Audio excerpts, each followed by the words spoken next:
ये आपका बोर्ड का फाइनल पेपर नहीं, लगता घबरा रहे हो साइड इतना टफ आ गया क्या हो जाएगा।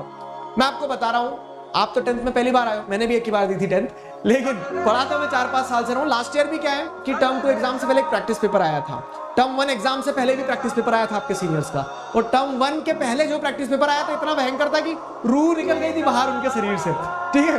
तो ऐसा नहीं है कि जो प्रैक्टिस पेपर आया उतने ही लेवल का आपका बोर्ड एग्जाम में भी पेपर आना है, पेपर मॉडरेट ही आता है। ये चीज गांठ बांध लो, खुश मत होना ज्यादा, लेकिन इस चीज की गांठ बांध लो कि सीबीएसई कभी भी ऐसा पेपर नहीं देगी कि बच्चे बस तड़पना चालू कर दे वहां बेंच पे बैठे बैठे।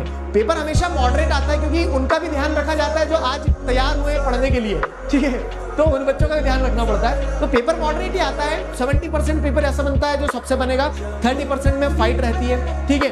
अब हम तो वो 100% क्लब वाले हैं, तो इस सेंस में हमें तो मेहनत करना ही है। खैर मैं बता रहा हूँ, ऐसा नहीं आएगा कि बहुत आपको फेल करने के लिए पेपर नहीं बनाया जाता कभी भी, तो ये चीज का विशेष रूप से ध्यान रखना। प्रैक्टिस पेपर टफ इसलिए दिया है क्योंकि सीबीएसई भी आपकी स्कूल के प्री बोर्ड के टीचर के टाइप हो जाते हैं कि प्री बोर्ड में अच्छा टफ पेपर देते हैं कि बच्चे घबरा जाए तो पढ़ना लिखना चालू कर दें, ठीक है। तो हम मैं सर इसलिए नहीं बोल रहा कि मुझे आपको अपीस करना है, मैं आपको रियलिटी बता रहा हूँ, तो उसको देख के घबराओ मत। बहुत सारे बच्चे मैं कमेंट्स में देख रहा हूँ, मेल में देख रहा हूँ क्या कि इतना टफ पेपर आया, कैसे करेंगे कैसे करेंगे। तो ये प्रैक्टिस पेपर है, ये बोर्ड का पेपर नहीं है। और वो ये ना वो तैयारी जीत की टाइप से एडवर्टाइजमेंट आता है कि प्रैक्टिस तो ऐसे ही करो, क्या कि प्रैक्टिस हमेशा एक लेवल ऊपर करना है ताकि जब परफॉर्म करने जाओ तो आपको चीजें आसान लगे वहां पे।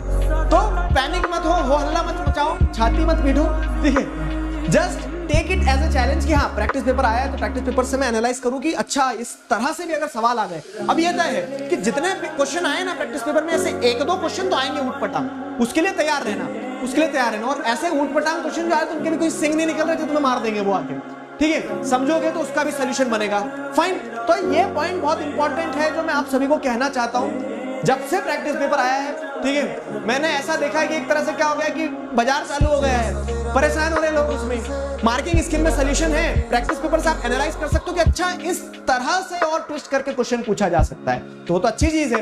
मतलब नेट प्रैक्टिस में आपको जितना डिफिकल्ट हो सके उतने डिफिकल्ट बॉल खिला दिए जाएं ताकि जब आप परफॉर्म करने जाओ तो आपको वो नया ना लगे, तो अच्छी चीज है, ठीक।